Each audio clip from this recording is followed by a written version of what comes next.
बहुत मसरूफ़ रहते हो, बहुत मसरूफ़ रहते हो सहर से शाम होने तक।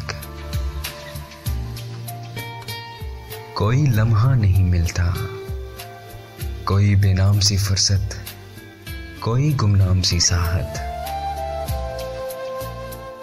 सुनो कभी बैठे हुए तन्हा, कहीं जो शाम हो जाए, तो मेरी इल्तिजा है ये, तो मेरी इल्तिजा है ये, कोई लम्हा चुरा लेना जो मेरे नाम हो जाए। कि हम जैसे असीरों का कोई तो काम हो जाए। बहुत मसरूफ़ रहते हो, कोई लम्हा चुरा लेना।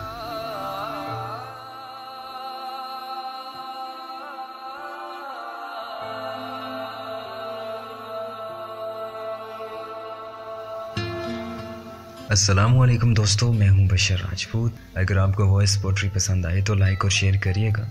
इसके अलावा मेरा फेसबुक पे पेज भी है, आरजे बशर राजपूत। अगर आप लोगों का मन होगा मुझे सुनने का तो आप लोग वहाँ भी आ सकते हैं। मोस्ट वेलकम, शुक्रिया।